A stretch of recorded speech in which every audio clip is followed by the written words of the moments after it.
I think I know the trouble, and I will tell you what it is. It's not easy being white. It's a struggle just to get your rhythm right. And these days when getting down's the thing to do. You can sing white till you're blue in the face and wake up in the morning just to find you've been replaced. It's not easy being white. Feels so wrong it can't be right.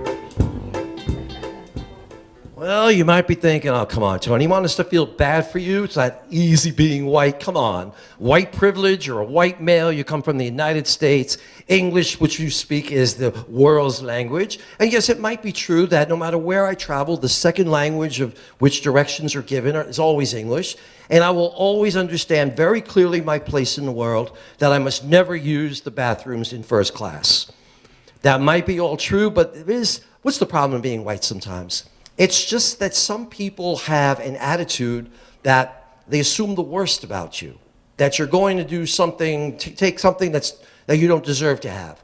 Had a major incident in Chile. I was on a bus, a vendor came on and was selling ice pops. I'm like, wow, we don't do that in the States. I'm selling ice cream. I'm like, you know what?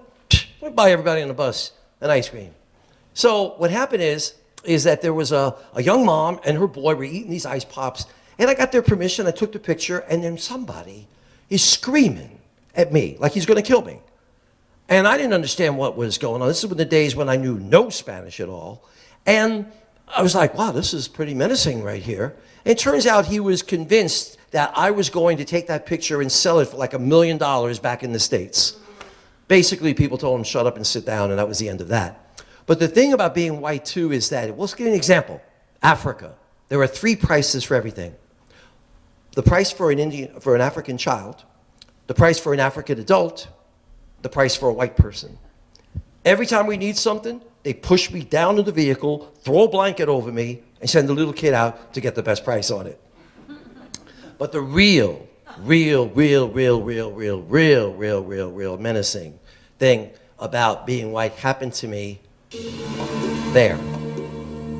My first trip. That is the Accra airport in Ghana.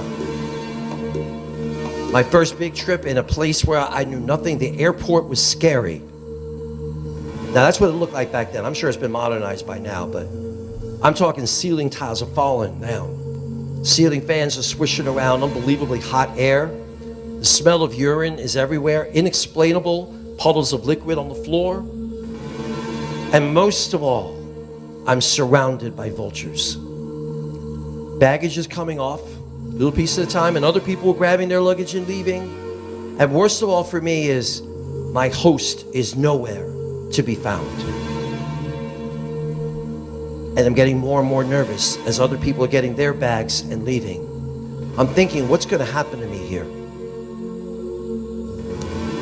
Finally, my bags come out. They were the last 2. And then it comes all around me. All these men are looking at me as like fresh meat. They're figuring, see what happens is, they figure you have the money to come here, so you must have money. And they all had some kind of line.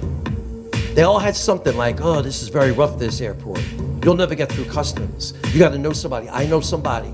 Come with me. They all had the same kind of line. It was terrifying.